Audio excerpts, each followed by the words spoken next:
It seems that no matter what women do to deal with assault or harassment, it is wrong. The accusations against Harvey Weinstein have catalyzed a seismic shift, prompting millions of women to come forward with their own stories of sexual assault and harassment under the #MeToo hashtag. This is not the first time women have tried to awaken the world to reality and extent of male violence, but #MeToo does feel like the most impactful name and shame campaign to date. It has extended far beyond Hollywood. Here in Vancouver, women began circulating a list of names of local DJs of whom they allege sexual assault. In the US and the UK, a number of writers, editors, and journalists have been fired or suspended due to sexual harassment allegations. In India, an activist put together a public list of men in academia accused of sexual harassment. There are many more examples.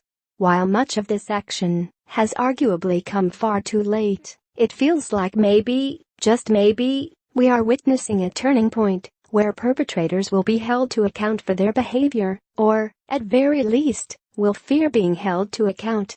Perhaps the wall of silence that has kept many women vulnerable, ashamed and powerless is beginning to crumble. But not everyone is thrilled to see these lists of names and the swift fallout that has resulted. Indeed, many have argued this kind of social media call-out constitutes a witch hunt, a form of vigilantism that has potentially dangerous implications for men who might see their reputations ruined. Those arguments were bolstered after the death of a Vancouver DJ whose name was on the social media list. His cause of death has not been officially confirmed, but a few who knew him have said on Facebook that it was suicide. In response, many blamed the women who had spoken out and questioned the righteousness of naming men publicly. But the issue remains: if posting the names of perpetrators online is wrong, what is the right way to hold men to account? Common suggestions include community interventions, direct confrontation, and filing reports with the police. The trouble is that few of these methods have ever worked in the past. Unfair to men, Margaret Wente criticizes #MeToo campaign for ramping up outrage. Toronto sexual assault, harassment services flooded by calls triggered by #MeToo movement. Many women recognize that police reports too often go nowhere, and that when they do, accusers are forced through traumatic and humiliating court processes, where their lives are picked apart, and where a majority of men are let off at the end of it all. What's more, women who go to the police are sometimes accused of being traitors to the left or to their communities.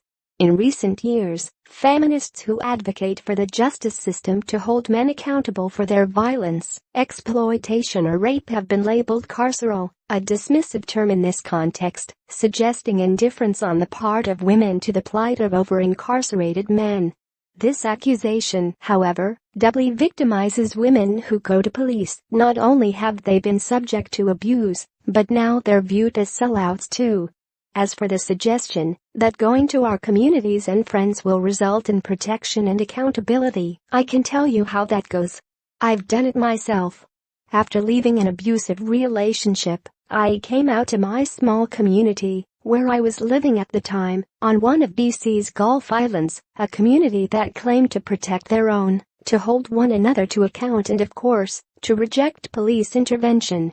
But after laying myself bare, I was confronted with sexist victim blaming, disbelief and an outright smear campaign led by my abuser himself, aimed at tarnishing my reputation and credibility.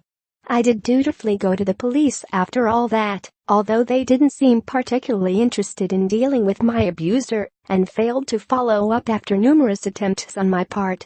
I was then further punished for bringing cops to the island. It was a painful lesson to learn, but useful in terms of understanding why so many women choose to remain silent. Indeed, it seems unreasonably cruel to abandon and punish women when they speak out to those around them, but simultaneously demand women not make use of the criminal justice system. U of R President Diane Timmons shares her #MeToo story 740. A recent story in The New Yorker outlined further why women don't come forward.